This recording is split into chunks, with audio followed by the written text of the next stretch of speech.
ओम शांति।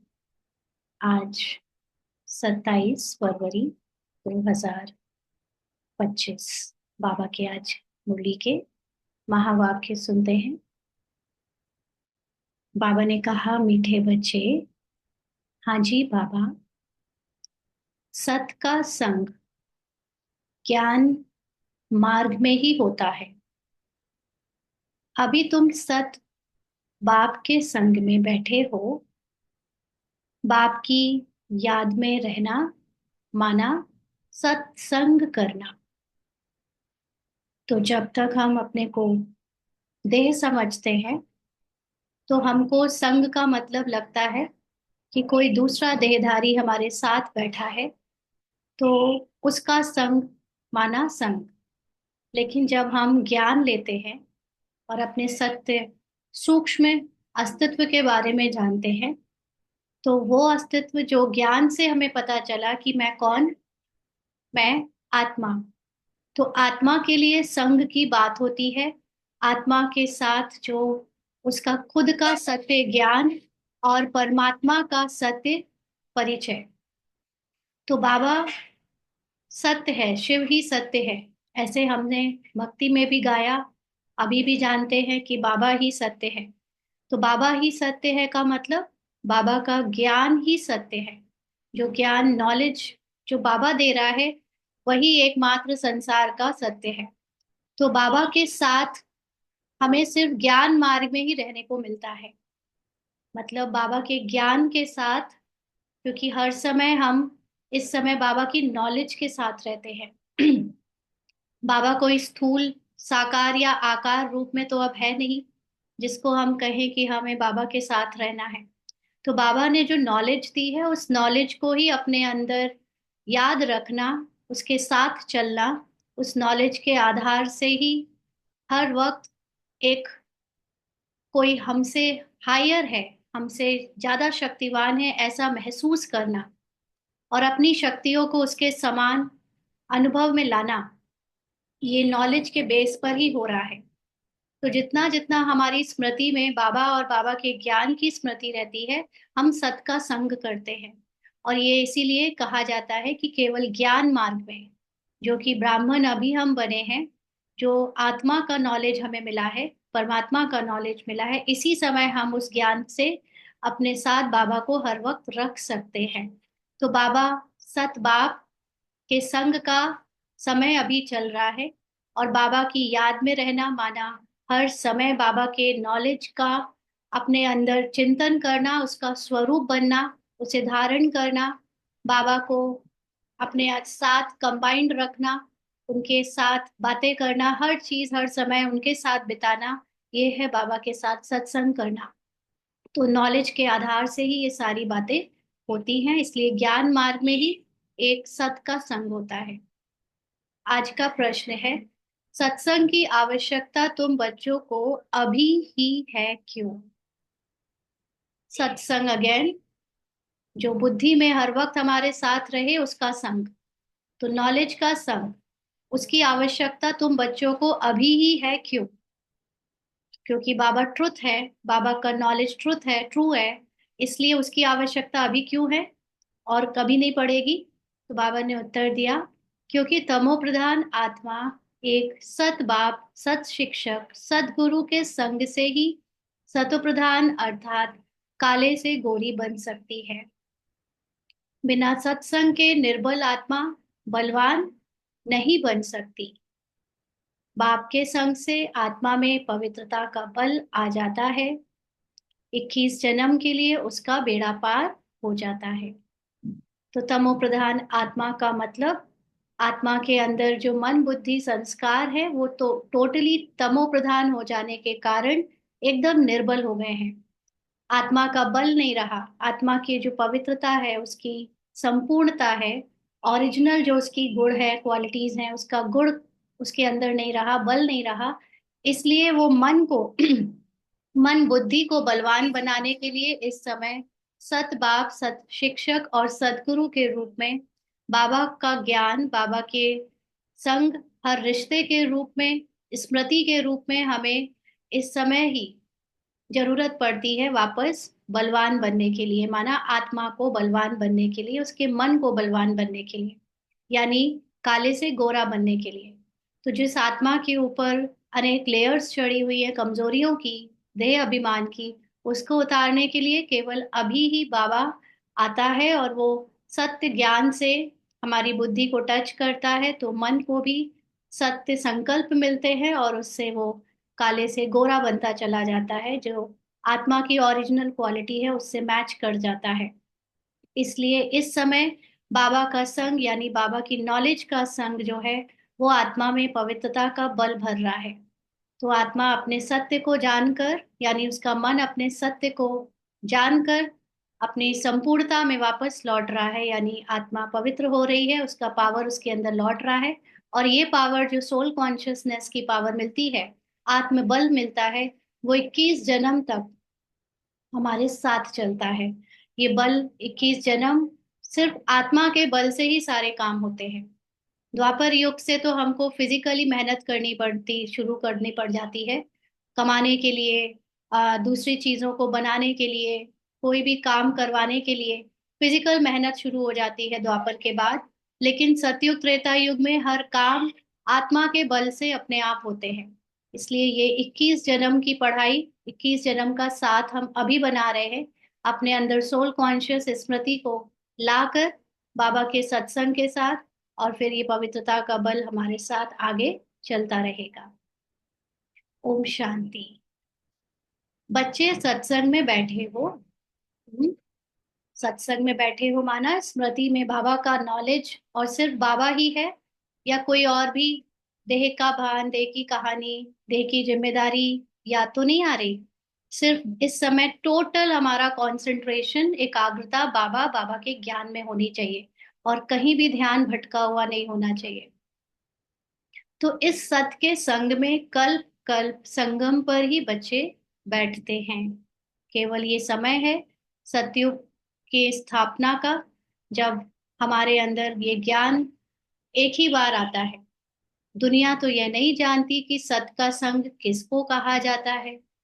सत्संग नाम ये अविनाशी चला आता है। द्वापर युग के बाद से तो सत्संग की परिभाषा स्थूल हो जाती है। ऊपर से हम जब अच्छी बातें सुनते हैं, किसी की कथाएं सुनते, शास्त्रों की बातें पढ़ते, तो उसको सत्संग कहना शुरू कर देते हैं। तो ये नाम कॉपी हो गया है, बाकी असली जो परिभाषा सत्संग की होती है कि एक सत्य का संग, वो केवल अभी होता है। तो भक्ति मार्ग में भी कहते हैं हम फलाने सत्संग में जाते हैं। अब वास्तव में भक्ति मार्ग में कोई सत्संग में जाते नहीं। भक्ति मार्ग तो है ही अज्ञानता का, जिसमें खुद को शरीर समझते हैं। शरीर की कहानियां, शरीर के जो बने हुए पात्र है, देवी देवता या कोई भी, उनकी बातें बताई जाती है। भले ही उसमें मोरल वैल्यूज सिखाते हैं, लेकिन सिखाते तो ह्यूमन फॉर्म में है ना।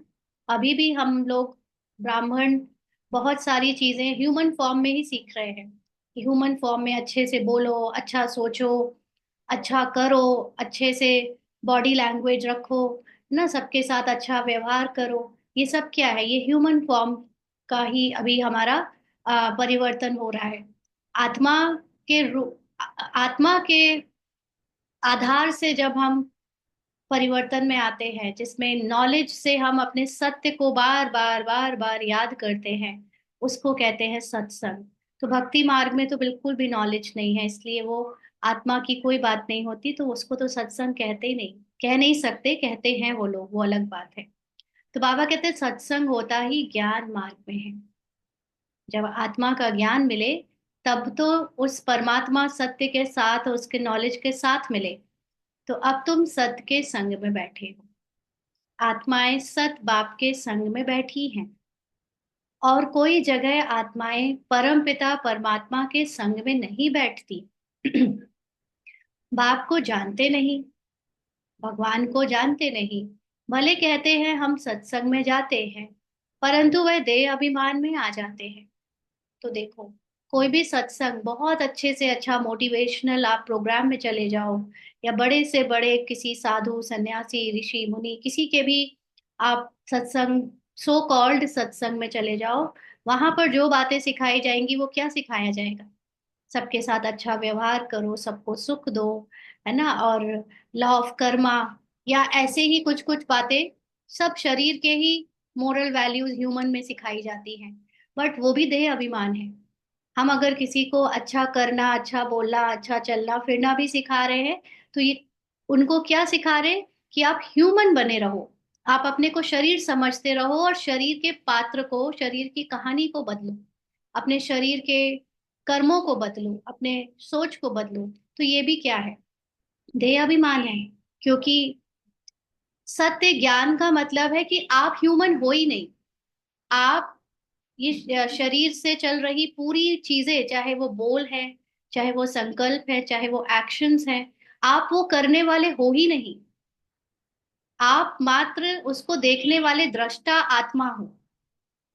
तो कहीं भी हम जाएंगे वहां तो करना सिखाया जाता है, कुछ करो, कुछ सोचो, कुछ बनो ना। और तो ये क्या है, ये ह्यूमन कॉन्शियसनेस देह अभिमान ही बढ़ाता है कि हमें अच्छा बनना है, अच्छा बनना है। हम लोग भी अभी तक यही समझते हैं हमें अच्छा। वो अलग बात है कि ऐसे अच्छा बनना का मतलब हमारी बुद्धि क्लीन होती है, विकारों से छूटती है, देह भान से छूटती है। लेकिन अगर बाबा ने शुरुआत से हमको ये नॉलेज ना दी होती कि अपने को आत्मा समझो, तो हम लोग भी जो सुधार कर रहे थे ऊपर ऊपर से, वो भी भक्ति का पूरा पूरा पार्ट हो जाता। वो तो कहो कि हम लोग योग लगाते रहे, अपने को आत्मा समझते रहे, तो हम देही अभिमानी होने का कुछ पुरुषार्थ कर रहे थे। बाकी संसार में तो कोई नहीं कहता कि अपने को आत्मा समझो, अपने को आत्मा समझो। वो तो सिर्फ ये कहते हैं अच्छे कर्म करो, अच्छे बोल बोलो। तो इसलिए बाकी के सारे सत्संग और ही ज्यादा देह अभिमान में ले आते हैं। तुम देह अभिमान में नहीं आएंगे। हमारे अंदर अगर सही सही सही नॉलेज जा रही है, समझ अच्छी ठीक हो रही है, परमात्मा का ज्ञान हमें पूरी तरह एब्जॉर्ब हो रहा है, जो जैसे वो बता रहा है, जो वो बता रहा है उसी फॉर्म में, तो हमारा देह अभिमान नहीं बढ़ेगा। तुम समझते हो हम आत्मा है, सत बाबा के संग बैठे हैं। और को तो बाबा के संग बैठने का मतलब ब्राह्मण्स में जब तक साकार या आकार बाबा है, तो कहीं ना कहीं हमारा भी देह अभिमान बचा हुआ है। इसीलिए बाबा के संग का मतलब है निराकार बाबा और उसकी निराकार नॉलेज। जिस नॉलेज को कोई देख नहीं सकता, केवल समझा जा सकता है, उस नॉलेज का अंदर ही अंदर सोच में, संकल्पों में, स्मृति में चलना, उसको फॉलो करना, उसको कहेंगे बाबा का, सत बाबा का संग। तो अभी हम सत बाबा के संग बैठे हैं। और कोई भी मनुष्य सत के संग में बैठ नहीं सकता ना, क्योंकि सब अपने को मनुष्य समझते हैं, ह्यूमन फॉर्म समझते हैं। तो वो निराकार के साथ या निराकार के ज्ञान के साथ कैसे रह सकते हैं, उसको सत के संग में बैठना नहीं कह सकते। तो सत का संग, यह नाम भी अभी ही है। इस समय जब अपने को आत्मा समझे, तभी निराकार का उस सत्य का संग हमारे साथ हो सके। सत का संग, इसका यथार्थ रीति अर्थ बाप बैठ समझाते हैं। तुम आत्माएं अब परमात्मा बाप जो सत्य है उनके साथ बैठी हो। वह सत बाप, सत टीचर, सदगुरु है। तो गोया तुम सत्संग में बैठे हो। तो बाबा हमको हर तरह से तो साथ दे रहा है। बाप के फॉर्म में जब हम नॉर्मल लौकिक या अलौकिक रूप में कोई भी काम कर रहे हैं, तो हम बाबा की जो श्रीमत है, अपने को आत्मा समझो, अपने को आत्मा समझते हैं, तब हम सत बाप के साथ हैं। जब हम कोई शिक्षाओं को याद करके कोई कर्म कर रहे हैं या सोच रहे हैं, बोल रहे हैं, उस समय हम जो अपने को आत्मा समझकर दृष्टा हो रहे हैं, तो हम सत टीचर के साथ हैं। और जब हम एकदम सब कुछ छोड़कर साइलेंस में टिक जाते हैं, पूरा स्मृति से विस्मृत होकर, देह की दुनिया से विस्मृति होकर हम साइलेंस में हो जाते हैं, निराकार में, तो वो सदगुरु के फॉर्म में हम बाबा के साथ हैं। तो हर समय हमें बाबा के साथ अभी ही रहने को मिलता है। तो इसलिए हम सत्संग में बैठे हैं। कोई 1 घंटे का सत्संग की बात नहीं है कि मुरली सुन ली सुबह या शाम 1-1 घंटा, या आधा घंटा 1 घंटा योग में बैठ लिए, बस उतना सत्संग है हमारा। हमारा सत्संग पूरे समय है। जितना समय हम बाबा को या उसके नॉलेज को याद करते हैं, वो सत्संग में ही रह रहे हैं। हमको सत्संग में पलथी मारकर या कहीं दूर जाकर बैठने की और इतना ट्रैवल करके जाने की जरूरत नहीं है। चलते फिरते कर्म करते डेली अपने हाउस होल्ड वर्क करते हम बाबा के ज्ञान को यूज कर रहे हैं, माना हम सत्संग कर रहे हैं। तो बाबा कहते हैं फिर भले यहाँ व घर में बैठे हो, परंतु अपने को आत्मा समझ याद बाप को करते हो। है ना, वही बात बाबा ने कही। हम आत्मा अब सत बाप को याद कर रहे हैं, अर्थात सत के संग में है। तो बाबा को याद करना, बाबा की नॉलेज को भी याद करना, चाहे निराकार साइलेंस को याद करो, चाहे अपने कर्म करते अपने को निराकार समझो, सिर्फ आत्मा समझो, तो भी बाबा को याद करना हुआ, या बाबा की नॉलेज को याद करना भी बाबा को याद करना हुआ। तो बाप मधुबन में बैठे हैं। अब यहाँ पर साकार बाबा के समय में तो लोग साकारी मधुबन की बात करते, अभी साकारी बाबा नहीं तो बाबा मधुबन में बैठे, माना हम सब अपने निराकारी रूप में देखें तो हमारा कंप्लीट साइलेंस की स्थिति, जो हाईएस्ट कॉन्शियसनेस है, वो मधुबन है। तो बाबा अभी, बाबा क्या है, निराकार शिव बाबा इस वक्त मधुबन में बैठा है, अपनी साइलेंस में बैठा हुआ है ना। तो बाप को याद करने की युक्तियां भी अनेक प्रकार की मिलती हैं। याद से ही विकर्म विनाश होंगे। जितना जितना हम उस निराकार साइलेंस स्वरूप को, हाईएस्ट कॉन्शियसनेस को याद करेंगे, उतना हमारा नीचे का संसार का देह भान टूटता जाएगा, उसके प्रभाव से हम निकलते जाएंगे। यह भी बच्चे जानते हैं, हम 16 कला संपूर्ण बनते हैं, फिर उतरते उतरते कला कम होती जाती है। भक्ति भी पहले अव्यभिचारी है, फिर गिरते गिरते व्यभिचारी भक्ति होने से तमो प्रधान बन जाते हैं। फिर उनको सत का संग जरूर चाहिए। तो जैसे 16 कला एक 100% होता है, कंप्लीट संपूर्णता होती है। जब आत्मा अपनी संपूर्णता को अनुभव करने लगती है, नॉलेज से जानने के बाद उसका बार बार अपने को आत्मा समझना उसको उसकी संपूर्णता की तरफ ले जाता है। तो 16 कला संपूर्णता में हमारी कला फिर धीरे धीरे द्वापर युग तक गिरने लगती है, और द्वापर युग के बाद फिर अपने को भूल ही जाते हैं उन कलाओं से बिल्कुल। तो फिर हम जो भगवान को याद करते हैं, तो पहले शिव को याद करते, माना एकाग्रता से सिर्फ एक को याद करते। फिर व्यभिचारी भक्ति में हम अनेकों को याद करते, एकाग्रता भंग हो जाती, फिर इसको भी उसको भी, यानी आत्मा का बल नहीं रहता, तो इसलिए वो भक्ति तमो प्रधान हो जाती है। तो अभी फिर से हमें वापस उसी 16 कला तक पहुंचने के लिए सत का संग चाहिए, यानी अपनी होलनेस की, अपने एब्सोल्यूट कंप्लीट फॉर्म की नॉलेज चाहिए। जितना हम उस नॉलेज को रोज याद करेंगे, रोज हर सेकंड स्मृति में रखेंगे, अपने उस होलनेस में, अपने इस एब्सोल्यूट कंप्लीट फॉर्म में, ट्रुथ में हम टिक जाएंगे। बाबा कहते नहीं तो पवित्र कैसे बने, नहीं तो ये शरीर के भार और कमजोरियों से कैसे निकले। तो अब तुम आत्माओं को सत बाप का संग मिला है। आत्मा जानती है हमको बाप को याद करना है, उनका ही संग है, याद को ही संग कहेंगे। ये है सत का संग। यह देह होते हुए भी तुम आत्मा मुझे याद करो, ये है सत का संग। तो अपने को आत्मा समझो, आत्मा मतलब निराकार समझो, और फिर उस निराकार को याद करो जिसका विचित्र रूप, यानी जो नॉलेज से जाना जाता है, उस नॉलेज को याद करने से हमें अपने ट्रुथ की नॉलेज भी पक्की होती है। तो ये सत का संग। जैसे कहते हैं ना, इनको बड़े आदमी का संग लगा हुआ है, इसलिए देह अभिमानी बन पड़ा है। ऐसे दुनिया में भी देखा जाता है कि कोई बहुत रईस घर का, अमीर घर का या पावरफुल घर का होता है, तो उनके जो दोस्त वगैरह होते हैं, उनके साथ चलने फिरने वाले, वो खुद कोई बड़े इतने नहीं होते, खुद के घर में इतना कोई पावर या धन नहीं होता, लेकिन क्योंकि वो बड़े लोगों के साथ रहते हैं, तो उनके अंदर उसका एक अभिमान, उसका नशा होता है, और अपने आप को वो बहुत ऊंचा समझते हैं। तो ऐसे ही यहाँ पर जो हाईएस्ट परमात्मा है, उसके संग यानी उसकी नॉलेज को हर समय हम अपने आप याद करेंगे, तो क्या होगा, हमारा भी देह अभिमान, यानी जो इनकम्प्लीटनेस है रोल में, जो कमजोरियां है रोल की, शरीर समझने के कारण खुद को शूद्रता से देखते आए, वो सब टूटने लगता है। तो देही अभिमानी हमारा खत्म होने लगता है, देह अभिमानी। बाबा कहते अभी तुम्हारा संग हुआ है सत बाप के साथ, जिससे तुम तमो प्रधान से सतो प्रधान बन जाते हो। बाप कहते हैं मैं एक ही बार आता हूँ, बाबा की नॉलेज, पूरे कल्प में एक ही बार ट्रुथ की नॉलेज मिलती है। अभी आत्मा का परमात्मा से संग होने से तुम 21 जन्म के लिए पार हो जाते हो।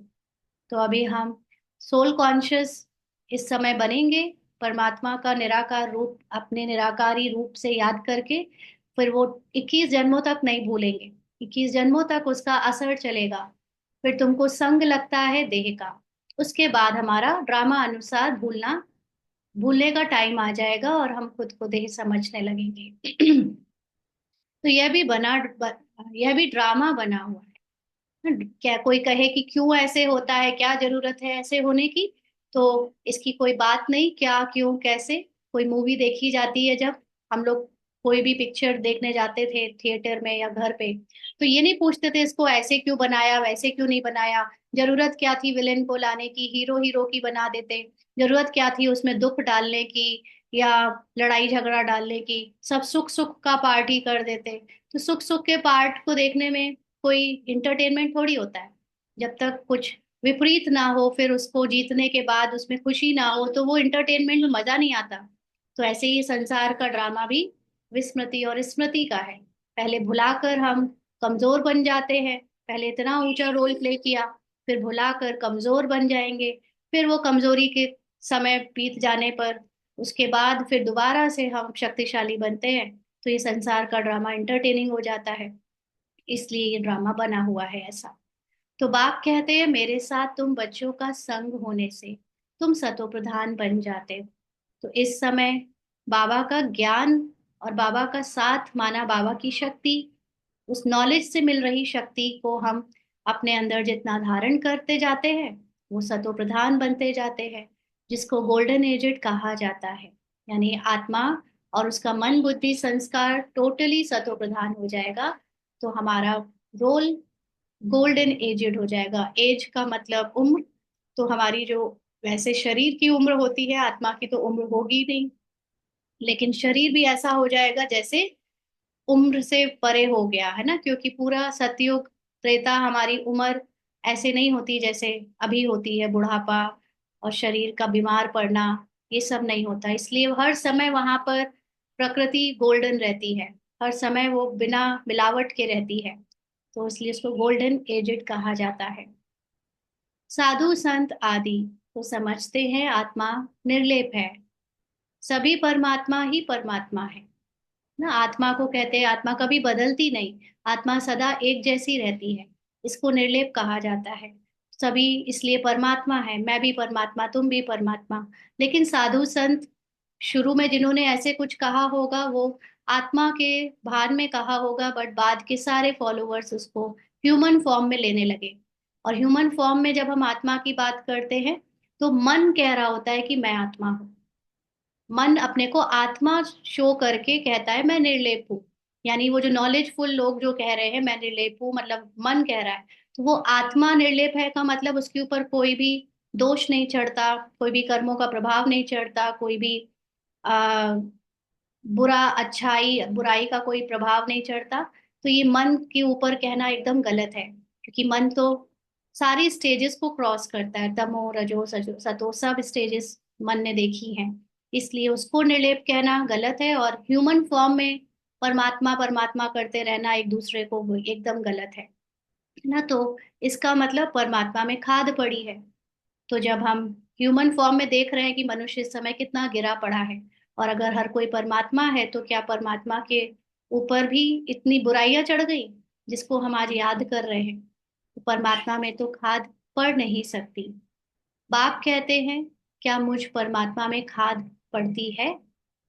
क्या परमात्मा का कभी रंग रूप या उसकी क्वालिटीज कम ज्यादा होती हैं? नहीं। मैं तो सदैव परम धाम में रहता हूँ, क्योंकि मुझे तो जन्म मरण में आना नहीं है। तो बाबा क्या है? बाबा साइलेंस, साइलेंस का सागर। बाबा कहते हैं मैं नॉलेज का सागर हूँ। तो वो अपनी नॉलेज को अपने पास रखकर साइलेंस में रहता है।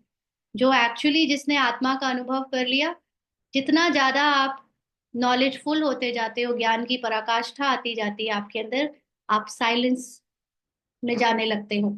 आपका शरीर के भान में आना बंद हो जाता है, तो चुरपुर होना, बोलना, कर्तव्य दिखाना, लोगों के सामने शो होना, सब बंद होने लगता है। तो बाबा तो पूरी तरह से साइलेंस है, मतलब पूरी तरह से नॉलेजफुल है, ज्ञान की पराकाष्ठा है वो तो इसलिए वो हमेशा परम धाम में रहता है, हमेशा अपने साइलेंस में रहता है। और उसको फिर जन्म मरण में आने का ना तो पार्ट है और ना ही वो आता है, क्योंकि वो साइलेंस है। तो बाबा कहते हैं, यह तुम बच्चे जानते हो, तुम्हारे में भी कोई का संग जास्ती है, कोई का कम है। माना बाबा के साथ, बाबा की नॉलेज के साथ हम बच्चों में भी कोई बहुत रहता है, कोई कम रहता है। कोई तो अच्छी रीति पुरुषार्थ कर योग में रहते हैं, यानी अच्छी रीति अपने को आत्मा समझ अपनी आत्मा की अवस्था में रहते हैं। जितना समय आत्मा बाप का संग करेगी उतना फायदा है। तो बाप का संग करना माना उसकी नॉलेज का संग करना, उसके साथ ही उसके जैसा सोचना, उसको साथ लेकर हर वक्त रहना, उसी की याद में रहना, सिर्फ एक वो और मैं। तो जो जितना ज्यादा निराकार बाबा के साथ रहेगा, उनकी नॉलेज के साथ रहेगा, उतना उसका फायदा है। विकर्म विनाश होंगे। नॉलेज को धारण करने से हमारे सोल कॉन्शियस बढ़ती है, तो बॉडी कॉन्शियस खत्म होता जाता है, जिसको कहते हैं विकर्म विनाश होते रहना। बाप कहते हैं, हे आत्माएं, मुझ बाप को याद करो, मेरा संग करो। बाबा का संग करो, सिर्फ बाबा की नॉलेज और बाबा के साथ निराकार रूप में रहो।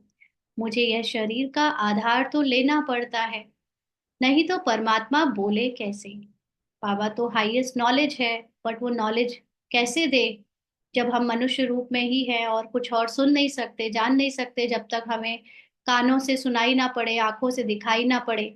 तो इसलिए बाबा को ह्यूमन फॉर्म में आकर हमें ये नॉलेज देनी पड़ती है। आत्मा सुने कैसे। अभी तुम बच्चों का संग है सत्य के साथ।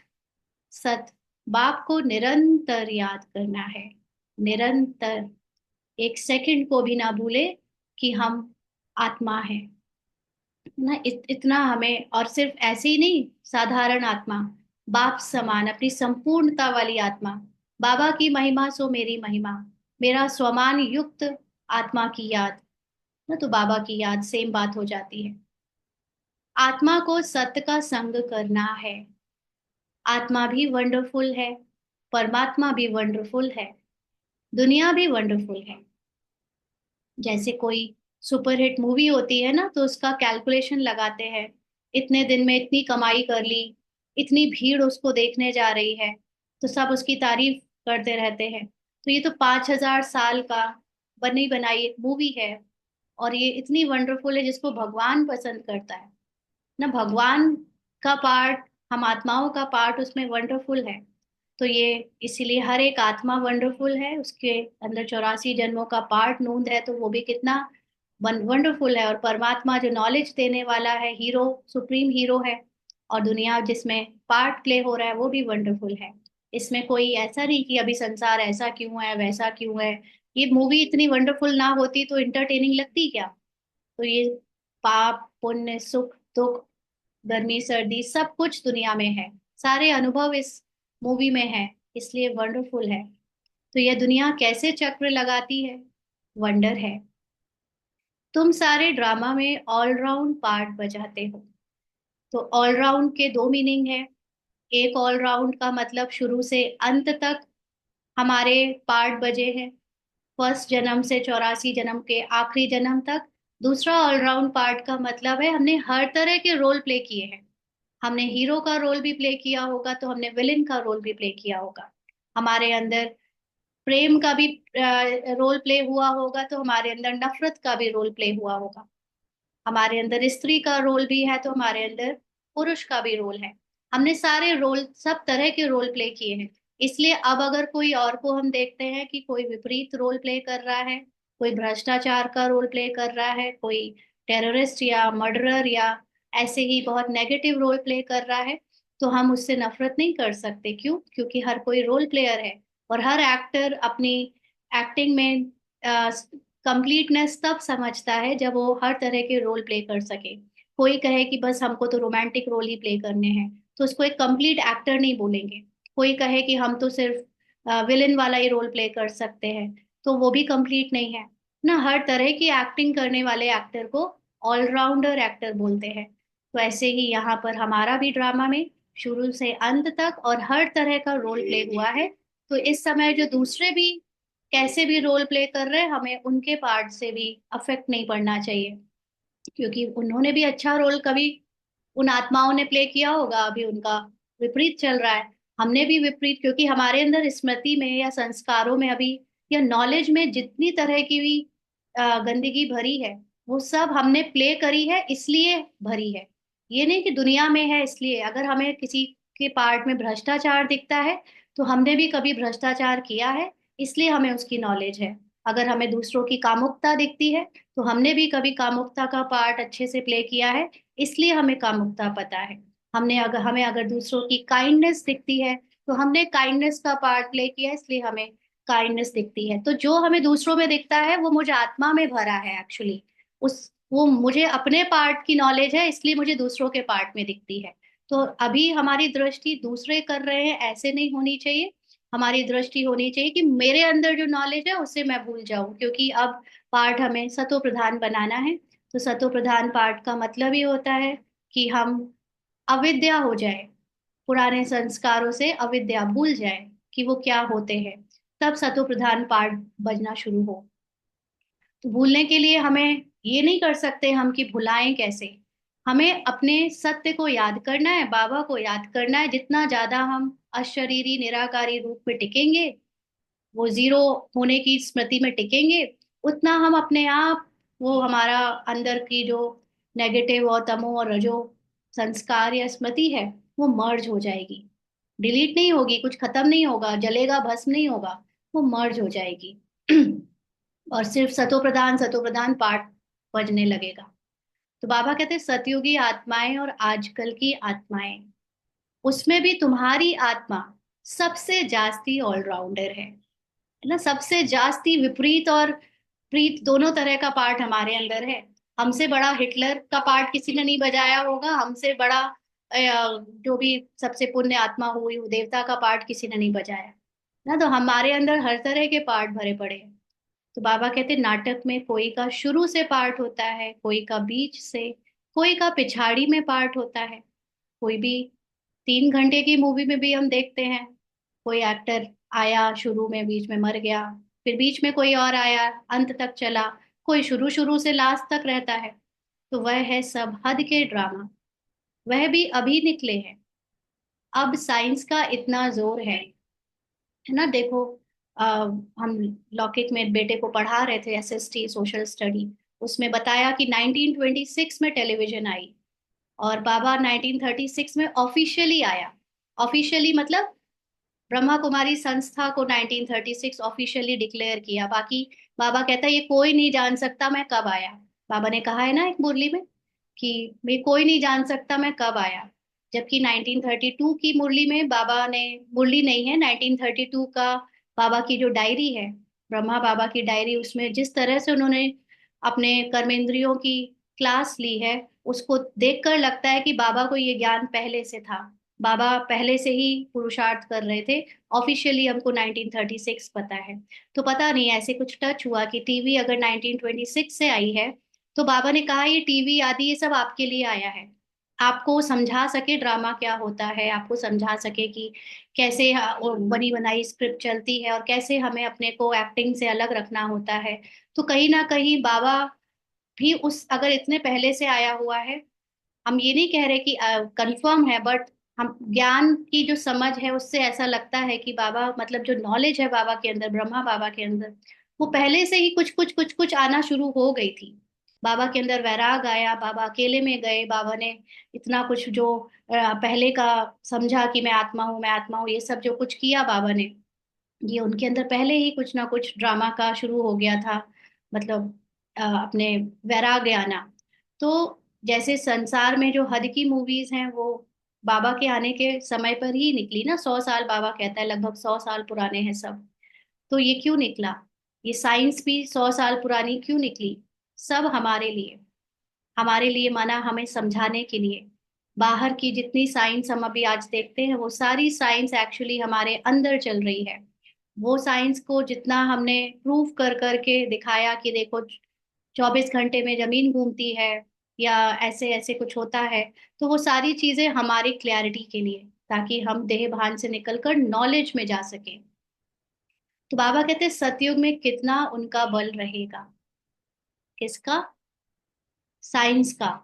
जो साइंस अभी रिफाइंड हो रही है, आत्म बल से जो साइंस चलेगी, उसका बहुत बल होगा ना। आत्म बल हाईएस्ट फॉर्म ऑफ साइंस है।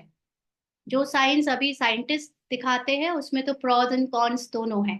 माना उसकी अच्छाइयाँ भी है तो उसकी बुराइयां भी है। हम लोग देख ही रहे हैं, इंटरनेट में आने से अच्छाई भी हो रही है तो बुराई भी हो रही है। लेकिन जो आत्मबल की साइंस होगी, वो हाईएस्ट रिफाइंड साइंस होगी। सतयुग में उसका बल रहेगा। नई दुनिया कितनी जल्दी बनती होगी।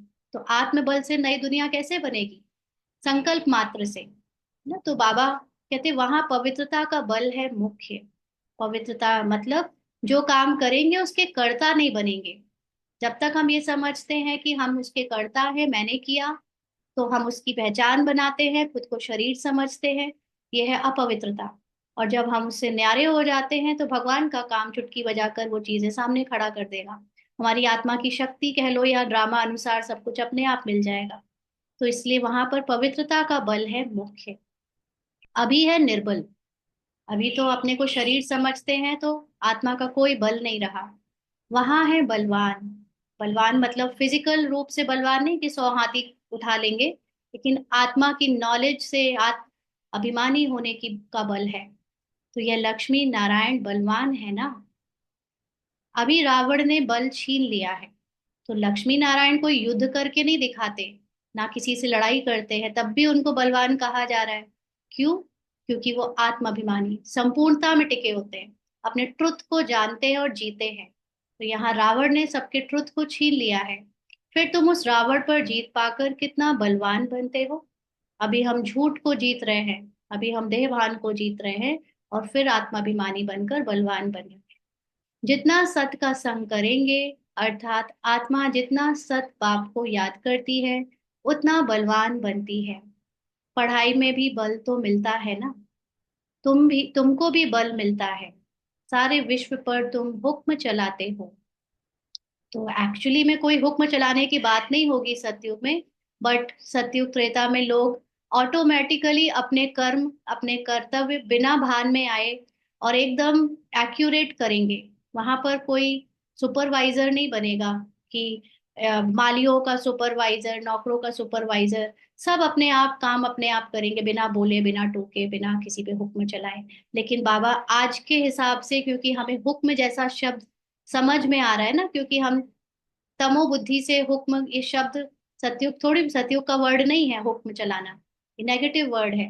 लेकिन अभी हमको पता है इसकी मीनिंग, क्योंकि हम अभी उसी समय से गुजर रहे हैं जब हम भी हुक्म चलाते हैं या हम किसी के हुक्म सुनते हैं। तो वो बाबा हमें शब्दों में बता रहा है कि सारे विश्व पर तुम हुक्म चलाते हो। आत्मा का सत्य के साथ योग संगम पर ही होता है। तो हमें हमारा सत्य स्मृति में केवल संगम पर ही रहता है। बाप कहते हैं आत्मा को मेरा संग मिलने से आत्मा बहुत बलवान बन जाती है। बाप वर्ल्ड ऑलमाइटी अथॉरिटी है ना, उन द्वारा बल मिलता है। इसमें सब वेदों शास्त्रों के आदि मध्य अंत का ज्ञान आ जाता है।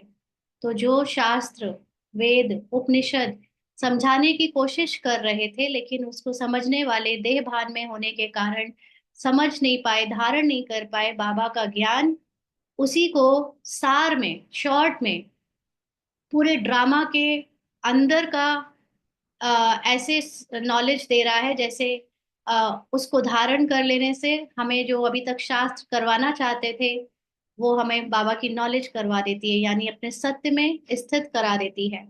तो भगवान ऑलमाइटी अथॉरिटी है वर्ल्ड की, इसलिए अब उसके ज्ञान से हमें ये बल मिलता है, सोल कॉन्शियस होने का बल मिलता है। जैसे बाप ऑलमाइटी है, माना सर्वशक्तिवान है, तुम भी ऑलमाइटी बनते हो। तो ये शक्तियां, सर्वशक्तिवान होना नॉलेज के आधार पर है। जितना ज्यादा नॉलेजफुल, उतने ज्यादा ऑलमाइटी। तो अभी हम भी नॉलेजफुल बनते जा रहे हैं तो हम ऑलमाइटी होते जा रहे हैं। विश्व पर तुम राज्य करते हो, तुमसे कोई छीन नहीं सकता। तुमको मेरे द्वारा कितना बल मिलता है। ना हम लोग जब छोटे थे तो मम्मी पापा कहते थे कि एक नॉलेज, एक पढ़ाई ही ऐसी चीज है जिसको तुमसे कोई नहीं छीन सकता। तुम कोई बिजनेस करोगे या धन कमाओगे तो वो तो कोई चोरी करके ले जा सकता है, लेकिन जो तुमने पढ़ाई से सीख लिया, जो तुमने पढ़ाई पढ़ के स्किल सीख ली, वो कोई चोर नहीं चोरी कर सकता। तो ऐसे ही यहाँ पर हमारा आत्मबल वापस आ जाने के बाद वो आत्मबल कोई नहीं ले सकता। फिजिकल रूप में हमारे महल कोई छीन सकता है, हमारी शरीर की शक्ति भी कोई कम कर सकता है, लेकिन जो आत्मा का बल है वो तो कभी नहीं छीन सकता। तो बाबा कहते हैं तुमको मेरे द्वारा कितना बल मिलता है, इनको भी बल मिलता है। जितना बाप को याद करेंगे उतना बल मिलेगा। यानी अपने हाईएस्ट कॉन्शियसनेस में टिकने से हमारी कॉन्शियसनेस, जो आत्मा के मन की कॉन्शियसनेस है, वो आत्मा सुप्रीम बनती जाएगी। बाप और कोई तकलीफ नहीं देते हैं, सिर्फ इतना ही है कि अपने सत्य को याद करो, सिर्फ याद करना है, बस। तो चलो अभी 1 मिनट के लिए बाबा की याद में टिकेंगे, अशरीरी हो जाए सभी, आगे बढ़ेंगे।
आगे बाबा कहते, 84 जन्मों का चक्र अब पूरा हुआ है, अब वापस जाना है,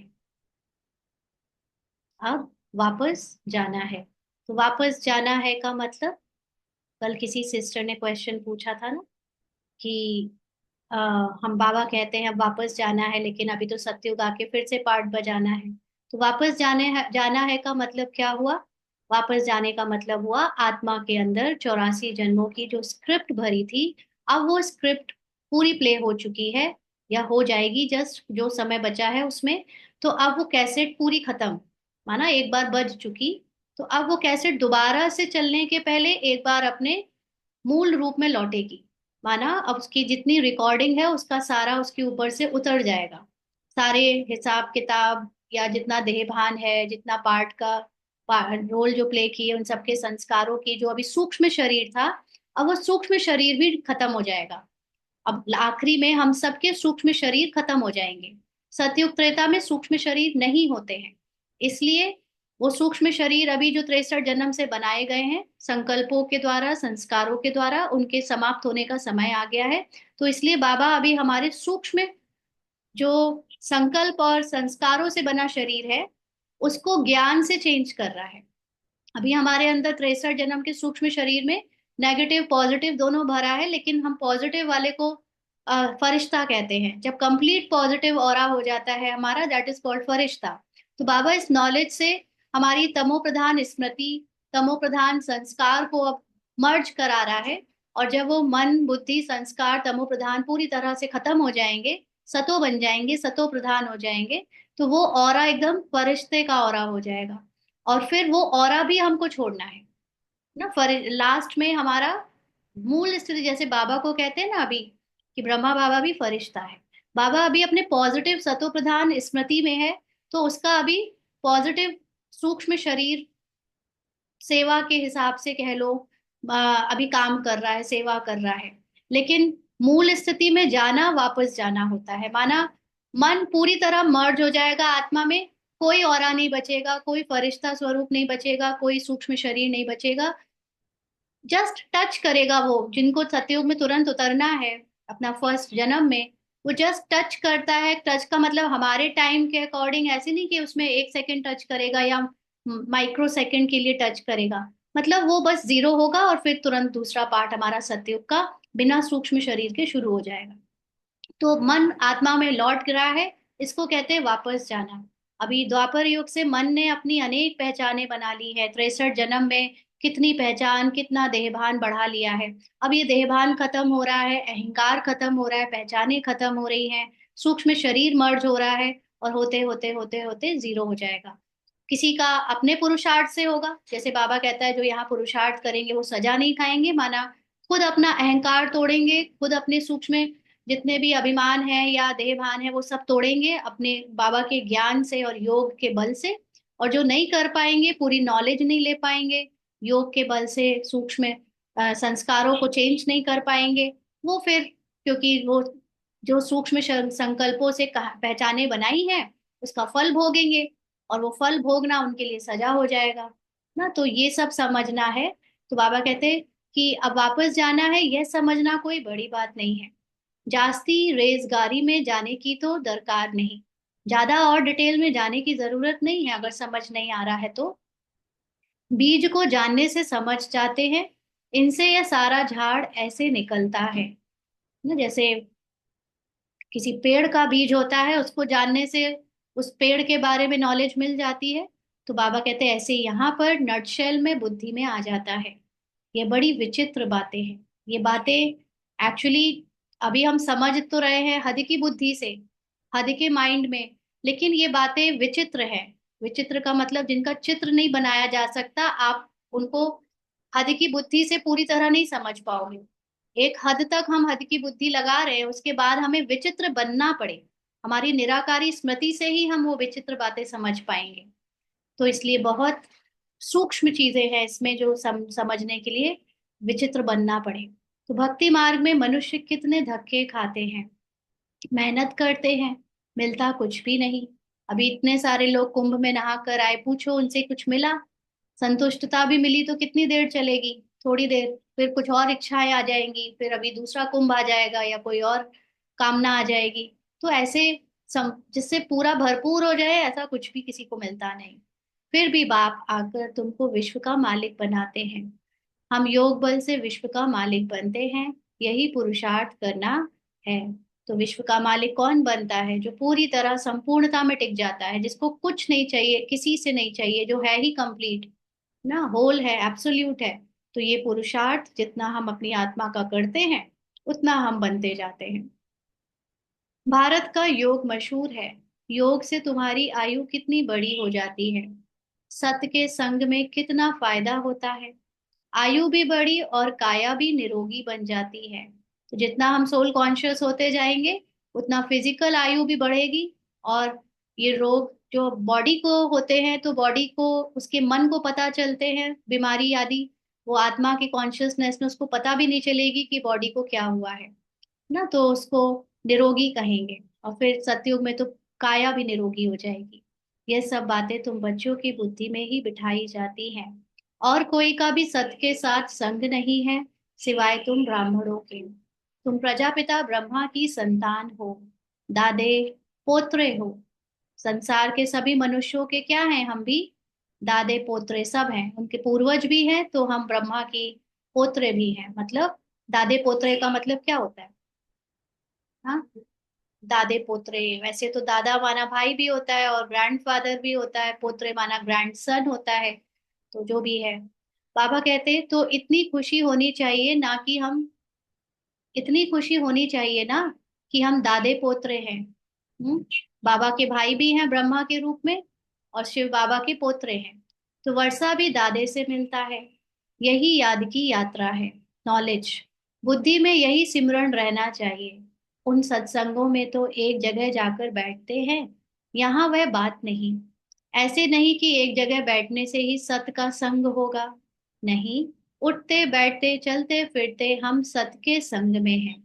अगर उनको याद करते हैं तो, अंडरलाइन, अगर हमारे अंदर बाबा का ज्ञान चलता है, नॉलेज से हम अपने सत्य को स्मृति में लाते हैं, बाबा अपने को आत्मा समझते हैं, तो हम उसके संग में है, सत्संग में है। याद नहीं करते हैं तो देह अभिमान में है। देह तो असल चीज है ना, असत्य चीज है, झूठी चीज है। ये शरीर, हम ये रोल हम है ही नहीं। कैरेक्टर में एक्टर अगर डूब जाए तो वो उसकी गलती है, बाकी वो कैरेक्टर सत्य थोड़ी होता है। एक्टर अपने को भूल जाए, ये तो असत्य है। तो देह को सत्य नहीं कहेंगे। शरीर तो जड़ है, 5 तत्वों का बना हुआ। उसमें आत्मा नहीं होती तो चुरपुर ना हो। फिजिकल बॉडी तो एक मशीन की तरह है, अगर उसमें एनर्जी ना दी जाए, उसमें बिजली ना दी जाए तो वो कैसे हिले चले फिरे बोले। तो इसलिए आत्मा वो अपनी शक्ति देती है। मनुष्य के शरीर की तो वैल्यू है नहीं, और सबके शरीर की वैल्यू है। बाकी के शरीर की तो अंग काम आ जाते हैं या चर्बी काम आ जाती है, मनुष्य का तो कुछ भी काम नहीं आता। सौभाग्य तो आत्मा को मिलना है। मैं फलाना हूँ, आत्मा कहती है ना। बाप कहते हैं आत्मा कैसी हो गई है, अंडे कच्छ मच्छ सब खा जाती है। तो आत्मा खाती है या शरीर खाता है? हम्म। आत्मा का जो मन है वो शरीर से खिलवाता है ना। तो शरीर की कर्मेंद्रियां खाती है, शरीर में जाता है, लेकिन इसका एंजॉय कौन करता है? मन। उस मन को तमो प्रधान स्मृति होने के कारण वो अपने को इन्हीं चीजों में सुख देता है, आनंद देता है, उल्टा सीधा खाने में। बाबा कहते हैं हर एक भस्मासुर है, अपने को आपे ही भस्म करते हैं। तो जितना हम बाहर की उल्टी सीधी चीजों से सुख लेते हैं, उतना और भस्म होते जा रहे हैं। कैसे? पूछ रहे हैं बाबा। काम चिता पर बैठ हर एक अपने को भस्म कर रहे हैं, तो भस्मासुर ठहरे ना। तो काम चिता यानी काम कटारी, काम वासना, साथ साथ कामनाएं, इच्छाएं, ये भी खा लूं वो भी खा लूं, ये भी देख लूं वो भी देख लूं, ये भी कर लूं वो भी कर लूं। ये सब अपने आप को आत्मा से और दूर ले जा रहे हैं, और संघार की तरफ, विनाश की तरफ ले जा रहे हैं। तो भस्मासुर ठहरे। अभी तुम ज्ञान चिता पर बैठ देवता बनते हो। सारी दुनिया काम चिता पर बैठ भस्म हो गई है, तमो प्रधान काली हो गई है। बाप आते हैं बच्चों को काले से गोरा बनाने। तो बाप बच्चों को समझाते हैं, देह अभिमान छोड़ अपने को आत्मा समझो। बच्चे स्कूल में पढ़ते हैं, फिर पढ़ाई तो घर में रहते भी बुद्धि में रहती है ना। तो स्कूल में तो जाते हैं थोड़ी देर के लिए, बाकी के समय घर में भी तो नॉलेज बढ़ती जाती है, रिवीजन करते हैं या याद करते हैं, पढ़ते हैं, तो नॉलेज तो परमानेंट बैठती जाती है। तो यह भी तुम्हारी बुद्धि में रहनी चाहिए। यह है तुम्हारी स्टूडेंट लाइफ। यहाँ पर हमें सीखते जाना है, याद करते जाना है, धारण करते जाना है। एम ऑब्जेक्ट सामने खड़ी है, उठते बैठते चलते बुद्धि में यह नॉलेज रहनी चाहिए। यहाँ बच्चे आते हैं, रिफ्रेश होते हैं, युक्तियां समझाई जाती हैं कि ऐसे ऐसे समझाओ। दुनिया में ढेर के ढेर सत्संग होते हैं, कितने मनुष्य आकर इकट्ठे होते हैं। वास्तव में यह सत्य का संग तो, वह सत्य का संग तो है नहीं। सत्य का संग तो अभी तुम बच्चों को ही मिलता है। बाप ही आकर सतयुग स्थापन करते हैं, तुम मालिक बन जाते हो। हम लोग भक्त से क्या बन गए? मालिक बन गए, क्योंकि बाबा के बच्चे बन गए, और बच्चा हमेशा अपने बाप की जायदाद का मालिक होता है। तो देह अभिमान अथवा झूठे अभिमान से तुम गिर पड़ते हो, और सत्य के संग से तुम चढ़ जाते हो। आधा कल तुम प्रारब्ध भोगते हो। इस समय आत्माभिमानी बनने से हमारे जो सुकर्म होंगे, याद में किए गए कर्म होंगे, उसकी प्रारब्ध होगी हमारी 2500 वर्ष तक सतयुग त्रेता में भोगने के लिए। ऐसे नहीं कि वहां भी तुमको सत का संग है। वहां ना तो कोई नॉलेज है, ना कोई ब्राह्मण जीवन, ना वहां पढ़ना है ना पढ़ाना है, ना याद करना है। याद यहाँ करके जाना है सब कुछ। तो बाबा कहते नहीं, सत का संग और झूठ का संग तब कहते हैं जब दोनों हाजिर हैं। जैसे पढ़ाई में भी, लौकिक पढ़ाई में बच्चों से कहा जाता है ना कि अभी अच्छे से पढ़ लो, फिर तो पूरे जीवन तुम्हें सुख ही सुख मिलेगा। जो चाहोगे वो कमाओगे, जो चाहोगे वो खर्च करोगे, जो चाहोगे वैसा जीवन जियोगे। अभी बस अच्छे से पढ़ लो, अभी कुछ दिन घूमना फिरना, मजे करना, ये सब त्याग दो कुछ समय के लिए। तो ऐसे ही बाबा अभी ब्राह्मण जीवन में भी हमको इसीलिए तो कहता है कि अभी बाह्य मुक्ता में आना, ज्यादा इधर उधर का खाना पीना घूमना फिरना कुछ समय के लिए त्याग दो। ये हमारी स्टूडेंट लाइफ है ना। इस समय जो पुरुषार्थ आत्मा का, के ज्ञान का और अभिमानी होने का हम करेंगे, वो फिर 21 जन्म तक हमसे मजे करवाएगा। लेकिन जैसे स्टूडेंट लाइफ में भी होता है कि कई लोग अपने स्टूडेंट लाइफ में अच्छे से नहीं गुजारते, फिर बाद में मेहनत करते हैं। तो वैसे ही यहाँ पर भी अगर हम सही से ज्ञान को नहीं समझेंगे, डीप नॉलेज में कंप्लीट नॉलेजफुल नहीं बनेंगे, पूरी तरह से अपने को दुनिया से डिटैच करके ज्ञान में नहीं डुबोएंगे, तब तक हम भी पूरी तरह पास नहीं हो पाएंगे और पूरी तरह से सुखी जो सतयुग में मिलना है कंप्लीट सुख वो नहीं ले पाएंगे। माना ऐसे तो सुखी होंगे, लेकिन प्रजा का सुख क्या सुख ना। मतलब देखा जाए तो वहां तो कोई फर्क नहीं पड़ेगा, लेकिन अभी सोचे तो फिर यही होता है कि हमें हाईएस्ट नॉलेज लेकर हाईएस्ट ट्रुथ में टिकना है, ताकि हम हाईएस्ट प्रारब्ध भोग पाए। तो बाबा कहते हैं सत बाप जब आते हैं वही आकर सब बातें समझाते हैं। अभी एक लाइन रह गई है। ऐसे नहीं, वहां भी तुमको सत का संग है, नहीं सत का संग और झूठ का संग तब कहते हैं जब दोनों हाजिर है। इस समय दोनों हाजिर है। वहां पे सत्संग नहीं कहा जाएगा, वहां पे झूठ है ही नहीं। यहाँ पर झूठ है, इसलिए सत्य का संग को सत्संग कहेंगे। तो जब तक वह सत बाप नहीं आए तब तक कोई जानते भी नहीं है। अब बाप तुम बच्चों को कहते हैं, हे आत्माएं मेरे साथ संग रखो, यानी सिर्फ ट्रुथ आत्मा की नॉलेज को ही याद करो। देह का जो संग मिला है उनसे उपराम हो जाओ। देह का संग भले भल सतयुग में भी होगा, वहां भी सब फैमिली होगी, दोस्त होंगे, सहेलियां होंगी, सब होगा, परंतु वहां तुम हो ही पावन, यानी आत्माभिमानी। अभी तुम सत के संग से पतित से पावन बनते हो, फिर शरीर भी सतो प्रधान मिलेगा, आत्मा भी सतो प्रधान रहेगी। अभी तो दुनिया भी तमो प्रधान है। दुनिया नई और पुरानी होती है। नई दुनिया में बरोबर आदि सनातन देवी देवता धर्म था। आज उस धर्म को गुम कर आदि सनातन हिंदू धर्म कह देते हैं, मूंझ पड़े हैं। अभी तुम भारतवासी समझते हो कि हम प्राचीन देवी देवता धर्म के थे, सतयुग के मालिक थे, परंतु वह नशा कहाँ, कल्प की आयु ही लंबी लिख दी है, सब बातें भूल गए हैं। इनका नाम ही है भूल भुलैया का खेल। अभी सत बाप द्वारा तुम सारी नॉलेज जानने से ऊंच पद पाते हो, फिर आधा कल्प के बाद नीचे गिरते हो, क्योंकि रावण राज्य शुरू होता है। पुरानी दुनिया तो होगी ना। तुम समझते हो हम नई दुनिया के मालिक थे, अभी पुरानी दुनिया में है। कोई कोई को यह भी याद नहीं पड़ता है। बाबा हमको स्वर्गवासी बनाते हैं। आधा कल्प हम स्वर्गवासी रहेंगे, फिर आधा कल्प बाद नीचे गिरते हो, क्योंकि रावण राज्य शुरू होता है। पुरानी सॉरी दुनिया पुरानी तो होगी ना। तुम समझते हो बाबा हमको स्वर्गवासी बनाते हैं। आधा कल्प हम स्वर्गवासी रहेंगे, फिर नरकवासी बनेंगे। तो हमारी स्मृति में दोनों पार्ट है, स्वर्ग और नरक, अच्छाई और बुराई का। तो इसलिए पहले अच्छाई का पार्ट पूरी तरह बच जाएगा, फिर हमारा पार्ट मिक्स हो जाएगा नर्कवासी का। ना तुम भी मास्टर ऑलमाइटी बने हो, नंबरवार पुरुषार्थ अनुसार। ये है ज्ञान अमृत का डोज। तो ये रोज डोज लेने से कितना नशा चढ़ता है, ताकत मिलती है ना आत्मा को। बाबा कहते शिव बाबा को ऑर्गन्स मिले हैं पुराने, नया ऑर्गन्स तो मिलता नहीं, पुराना बाजा मिलता है।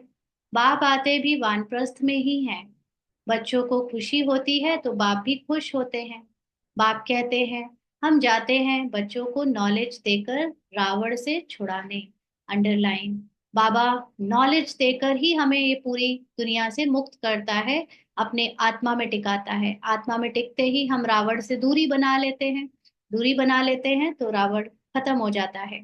पार तो खुशी से बजाया जाता है ना। इसलिए भले रावण राज्य भी थोड़ा सा बचा है, तो उसका पार्ट अगर कभी कभी रावण वाला बज भी जाए, तो भी हमें अपने सत्य को याद करने से हमारी खुशी गायब नहीं होगी, है ना। तो क्योंकि पार्ट में हमारे हाथों में नहीं है, वो तो ड्रामा अनुसार जो बजना होगा वो बज जाएगा। तो बाप बहुत खुशी से पार्ट बजाते हैं। बाबा तो यहाँ आता है नॉलेज देने का पार्ट, पता है कि उसको वो नॉलेज देने का भी करता नहीं बनता कि मैं दे रहा हूँ, वो सिर्फ बजाता है डिटैच होकर। तो बाप को कल्प कल्प आना पड़ता है। यह पार्ट कभी बंद नहीं होता है। बच्चों को बहुत खुशी रहनी चाहिए। जितना सत का संग करेंगे उतना खुशी होगी। याद कम करते हैं इसलिए इतनी खुशी नहीं रहती है। बाप बच्चों को मिल्कियत देते हैं। जो बच्चे सच्ची दिल वाले हैं उन पर बाप का बहुत प्यार रहता है। सच्ची दिल का मतलब, सच्ची दिल का मतलब यहाँ पे ये नहीं है सिर्फ कि मैं अच्छे काम करता हूँ, अच्छा बोलता हूँ, अच्छा सोचता हूँ। ये तो रोल की बात हो गई। रोल में आप अच्छा काम करो, बुरा काम करो, अच्छा सोचो, बुरा सोचो, ये तो रोल के संकल्पों ने आपको वैसे दिया है, रोल की स्क्रिप्ट ने दिया है। मुख्य बात है सच्ची दिल का, जो अपने को सच्चे आत्मा में स्थित करता है। जो जितना ज्यादा अपने को आत्मा समझ के चलाता है वो है सच्ची दिल। रोल समझ के चलाएंगे तो हमारे ऊपर से, चाहे हमने बहुत अच्छा काम किया चाहे बुरा काम किया, उससे फर्क नहीं पड़ता, क्योंकि दोनों ही निर्दोष हैं। अच्छे करने वाले भी कोई बहुत बड़ी बात नहीं, बुरे करने वाले भी कोई बड़ी बात नहीं, दोनों ही एक्टिंग कर रहे हैं। मेन बात है अपने को आत्मा कौन समझता है, डिटैच कौन रखता है दोनों तरह के रोल से। जो जितना ज्यादा अपने को आत्मा समझेगा वो सच्ची दिल वाला होगा। तो उन पर बाप का बहुत प्यार रहता है। सच्ची दिल पर साहिब राजी रहते हैं। अंदर बाहर जो सच्चे रहते हैं, इसीलिए जो सच्चे होंगे, जो अपने को आत्मा समझेंगे, तो वो रोल की बुराइयों को, रोल की कमियों को भी बाबा को साफ साफ बता देंगे, उन्हें शर्म नहीं आएगी बताने में। और जो अपने को रोल समझेंगे तो उनसे जो थोड़ी सी भी कुछ पाप या गलती हो गई तो बाबा को बताएंगे नहीं, छुपाएंगे, या दूसरों से छुपाएंगे कि हम किसी को पता ना चल जाए तो वो मेरा पूरी इमेज गिर जाए। मतलब देह अभिमान है, देह भान है। जिनको अपने रोल की बुराई का कोई डर नहीं लगता ना, वो और साफ साफ बता भी देते हैं बाबा को, उसको स्वीकार कर लेते हैं हाँ ये रोल में है, और फिर अपने सत्य को याद करते हैं। तो वो बच्चे बाबा के बहुत मददगार बनते हैं, सर्विस पर तत्पर। इसीलिए यहाँ पर आप देखो, आप जब किसी के अनुभव सुनते हो तो जिनका शुरू से ही जीवन बहुत सात्विक रहा है, कभी किसी को दुख नहीं दिया है, और सब अच्छा अच्छा किया है, बाबा के पास भी आकर अच्छी अच्छी सेवा कर ली है, संभाला है सब, उनसे क्या सीखने को मिलेगा हमें। वो तो ठीक है, आपके रोल में कुछ था ही नहीं, हम क्या जाने, आप कर रहे थे तो कर रहे थे। जिन्होंने बड़ा एक्सट्रीम नेगेटिव रोल प्ले किया है, जिनके जीवन में बहुत नेक्स्ट नेगेटिव परिस्थितियां आई है, उनके एक्सपीरियंस जब सुनते हैं तो बहुत लोगों को सीखने को मिलता है। क्योंकि दुनिया में ज्यादातर लोगों के पार्ट में स्ट्रगल रहा है, कलयुग था ना। तो कलयुग में सबके अंत में आते आते बहुत अपनी बुराई, दूसरों की बुराई, कमी कमजोरी, शरीर समझना, उसका दुख और उसकी सफरिंग, दुनिया भर का लोगों के अंदर घाव भरा पड़ा है ऊपर से। तो जिनके जीवन में ऐसे एक्सपीरियंसेस से जो गुजरे हैं, बुरे अच्छे दोनों को मिलाकर, उनसे सीखने को ज्यादा मिलता है। बाकी जो बचपन से सात्विक भोजन और सात्विक दुनिया पूरा भक्ति और पूरा करते हैं, उनसे हम क्या सीखेंगे, उनसे हमारे हमारे पार्ट में क्या हेल्प मिलेगी। तो मेन बात तभी होती है जब हमें किसी के एक्सपीरियंस से अपने एक्सपीरियंस को रिलेट कर पाए और उससे हम सीख पाए। तो इसीलिए बाबा कहते हैं कि अपने दिल से पूछना है। हम सच्ची सच्ची सर्विस करते हैं। सच्ची सर्विस का मतलब सिर्फ ये नहीं स्थूल सेवा कर ली, भाषण दे दिया और हम वाइट कपड़े पहनकर सब जगह मौजूद हो जाते हैं। क्या हम अपने को आत्मा समझते हैं, ड्रामा से न्यारे रखकर, देह भान से न्यारे रखकर सबको सबके सत्य में देखते हैं, अंतर्मुखी होकर एकाग्र होकर रहते हैं? ये है सच्ची सेवा। तो सच्चे बाबा के साथ संग रखते हैं, सच्ची नॉलेज के आधार से जीते हैं। जैसे सपोज कल कल जैसे शिवरात्रि थी, है ना, तो बहुत सारी जगह पर ऐसे इमोशनल सेंटेंसेस बोले जाते हैं कि अगर आप बाबा से सच्चा प्यार करते हो तो आपको सेवाओं में या इस तरह की शोभा यात्रा या सेंटर पे पहुंचना है ना। तो जो लोग ये प्रूव करने के लिए जाएंगे कि मुझे दिखाना है कि मैं बाबा से सच्चा प्यार करती हूँ, तो वाइट ड्रेस और बैज पहनकर और सब जगह भागे जाएंगे। फिर पुरुषार्थ चाहे आत्मा का उतना करे चाहे ना करे, चाहे सत्य नॉलेज के साथ जिए चाहे ना जिए, लेकिन जो सत्य नॉलेज के साथ जी रहे हैं, सबको सत्य आत्मा में देख रहे हैं, वो किसी से इन्फ्लुएंस नहीं होंगे, वो किसी को कुछ प्रूव नहीं करेंगे, है ना। तो सच्चे बाबा के साथ संग रखना माना एक उसकी नॉलेज और अपनी निराकारी स्थिति को हमेशा याद रखना। फिर ड्रामा में आपका रोल कभी ऐसा हो चाहे ना हो, उससे फर्क ना पड़े। बाबा कहते हैं अगर सत बाबा के साथ संग नहीं रखेंगे तो क्या गति होगी। अगर खुद को निराकार नहीं बना पाए, निराकार का अनुभव नहीं करा पाए, अपनी संपूर्णता का, बाबा के साथ कंबाइंड होकर शक्तिशाली नहीं बन पाए, तो क्या गति होगी। बाबा कहते बहुतों को रास्ता बताते रहेंगे तो ऊंच पद भी पाएंगे। सत बाप से हमने क्या वर्षा पाया है, अपने अंदर देखना है, यह तो जानते हैं नंबरवार है। ना बाबा तो यहाँ नंबरवार कहता है, बट अभी परसों बाबा मिलन में बाबा ने क्या कहा? अपने आप को नंबरवार नहीं कहो, सब कहो मैं तीव्र पुरुषार्थी हूँ।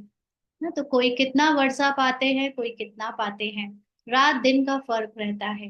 अच्छा, मीठे मीठे सिकील दे बच्चों प्रति माता पिता बाप दादा का याद प्यार और गुड मॉर्निंग। रूहानी बाप की रूहानी बच्चों को नमस्ते। हम रूहानी बच्चों की रूहानी बाप दादा को याद प्यार गुड मॉर्निंग और नमस्ते बाबा, शुक्रिया, थैंक यू बाबा। धारणा के लिए मुख्य सार। तुमने जो इस देह का संग तुम्हें जो इस देह का संग मिला है, इस संग से उपराम रहना है। शरीर के जितने भी संग हैं, यहाँ तक कि ब्राह्मण जीवन में भी हमें जो संग मिले हैं, उनसे भी उपराम रहना है। भले ही हमें सेवा में एक दूसरे के साथ रहना पड़ता है, एक दूसरे से सेवा के बारे में डिस्कशन करना पड़ता है, या आना जाना मिलना पड़ता है, बट उपराम रहना है, आत्मा में स्थित रहना है, अंदर से एकांत में रहना है। सत्य के संग से पावन बनना है।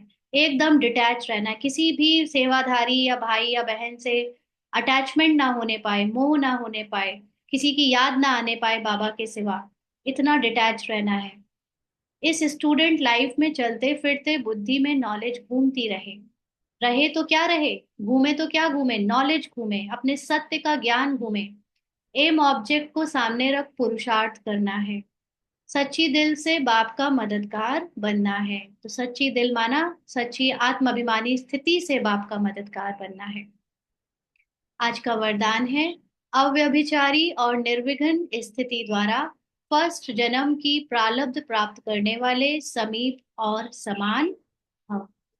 अव्यभिचारी और निर्विघ्न स्थिति द्वारा फर्स्ट जन्म की प्रारब्ध प्राप्त करने वाले समीप और समान भव।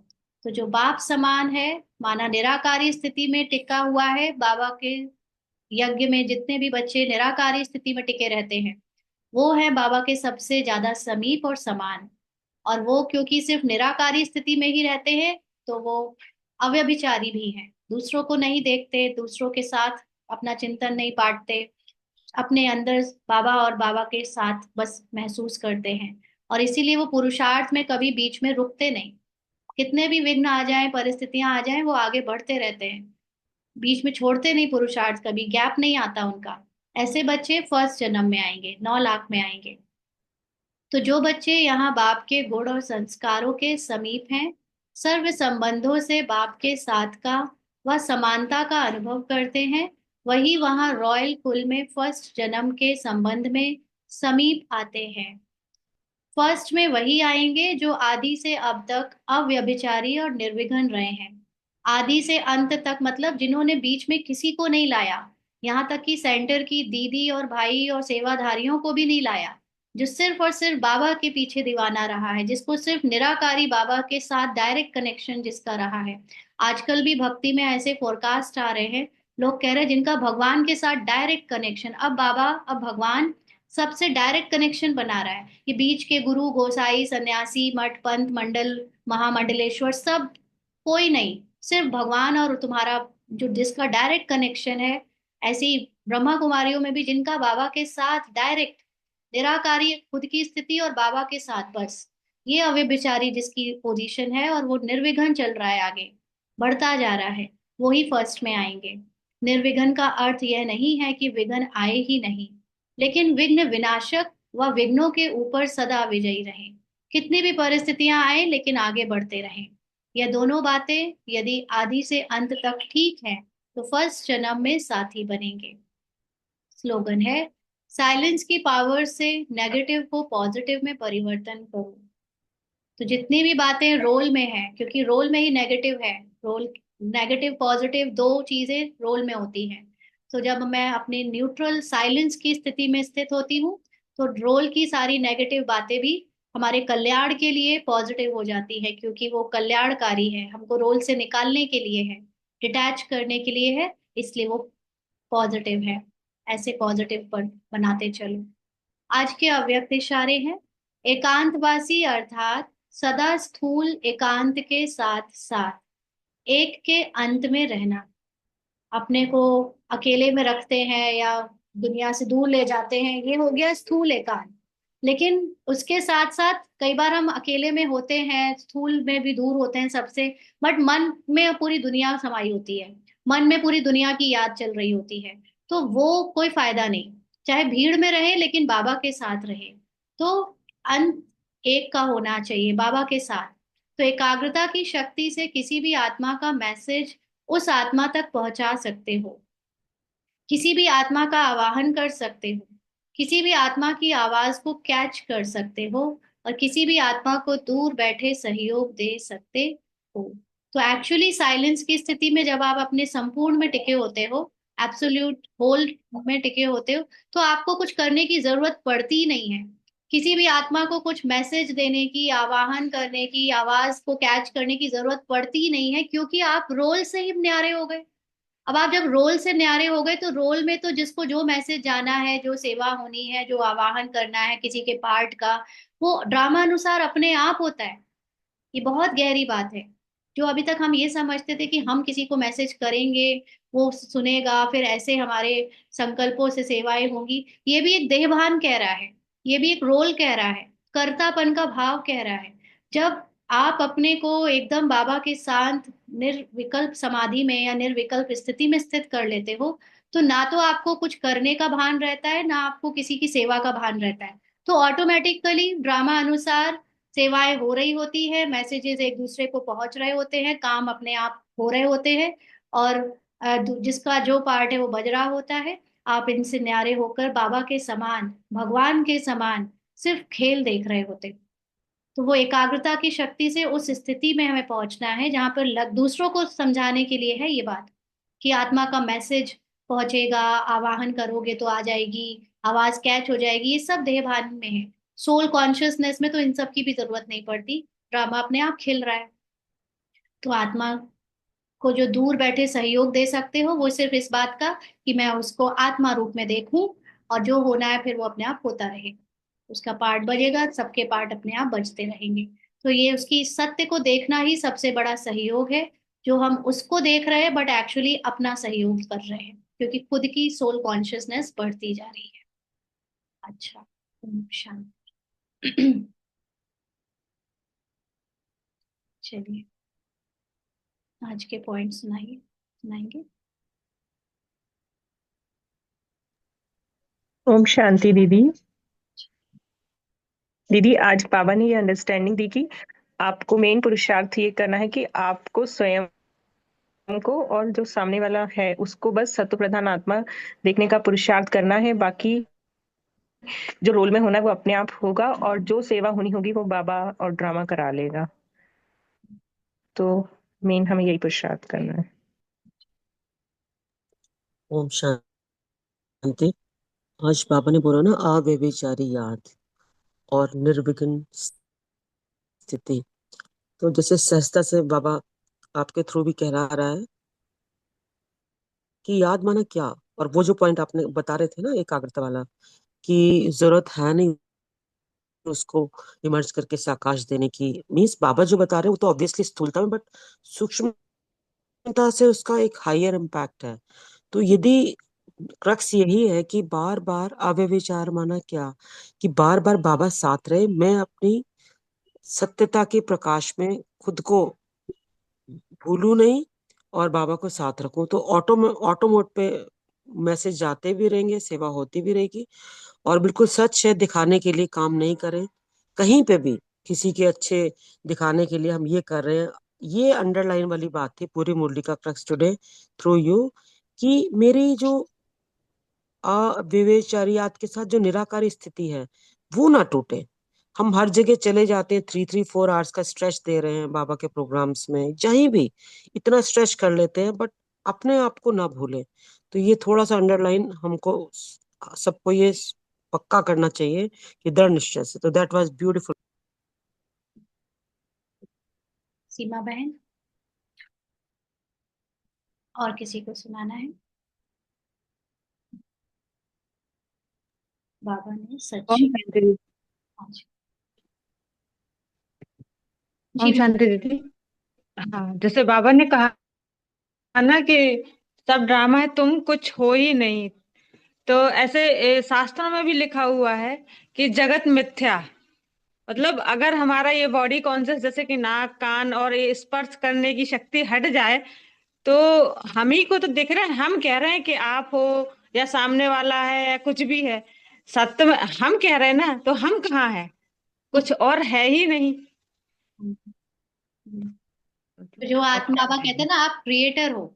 आप ही के संकल्पों से संसार पूरा हाँ, रचा हुआ है ना। इसका एक बहुत अच्छा एग्जाम्पल बताएं। जैसे अभी बीच शुरुआत में ही हम लोगों ने, बाबा ने डिस्कस किया ना, कि दुनिया में जो विकार दिख रहा है, जो दूसरों में गलतियां दिख रही, वो सब हमारे पार्ट में है। हमारे अंदर उसकी स्मृति है या बिल्कुल। की नॉलेज है, इसलिए हमें दिख रहा है। अगर हमें नॉलेज ही ना हो, जैसे एक छोटे से बच्चे को गंदगी और सफाई की कोई नॉलेज नहीं होती, तो उसको चाहे काम वाली बाई पकड़ ले, चाहे जी उसको कोई बहुत साफ सफाई वाली माँ पकड़ ले, उसको कोई फर्क नहीं पड़ता।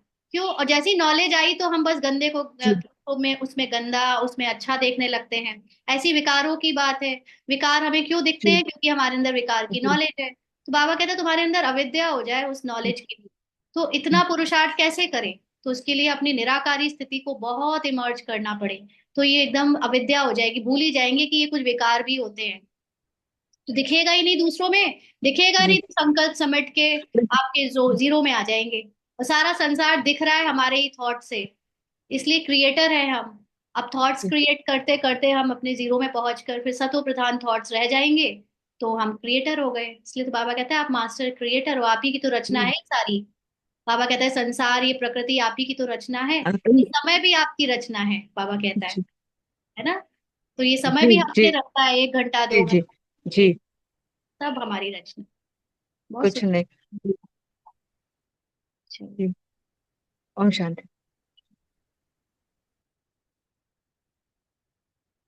घर वापसी जाने का अर्थ, जब मन आत्मा की ओर चल पड़े। बाबा ने सच्चे दिल बताया आज, रोल में अच्छा किया, रोल में सच बोला, या सच्ची दिल नहीं, वो स्क्रिप्ट ने उसको सच बुलवाया। सच्चा दिल माना जिसको खुद को इस रोल से, सच बोलने से खुद को अलग आत्मा खुद को देखा। Very good. श्रद्धा दीदी। पापा कहते हैं कि भक्ति मार्ग में आपका कोई भी ज्ञान न होने से, आत्मा का कोई भी ज्ञान न होने से अ, सत्संग को सत्संग नहीं कह सकते हैं, क्योंकि यहाँ किसी प्रकार का ज्ञान नहीं होता है। यहाँ सिर्फ शरीर की ही वैल्यू करते हैं। मतलब उसकी कोई वैल्यू नहीं होती है सत्संग में। आत्मा का ज्ञान नहीं होना ये सत्संग नहीं है। यहाँ सिर्फ काम पर ही ध्यान देते हैं। हाँ, अब जैसे लोग, ये कर लिया, वो कर लिया, भजन कर हाँ लिए, बिल्कुल, ये भंडारा सब खा लिया होता है, ना। लेकिन अब जैसे आत्मा का लोग ज्ञान नहीं करवा होता चौथ है। की व्रत रखते हैं, फिर उसमें जो कहानी सुनाते हैं उसमें क्या करते हैं? पति को जिंदा करने के लिए या पति के बड़ी उम्र के लिए कहानी सुनाई जा रही है, व्रत रखा जा रहा है। तो क्या ये पति सत्य है? क्या ये शरीर सत्य है? क्या उसका जिंदा होना मरना होना से आत्मा को फर्क पड़ता है? नहीं, है ना। तो ऐसे ही सारी कथाएं, जहां जहां जो कुछ भी सुनाया जा रहा है, वो कहानियों के ऊपर ही तो चल रहा है।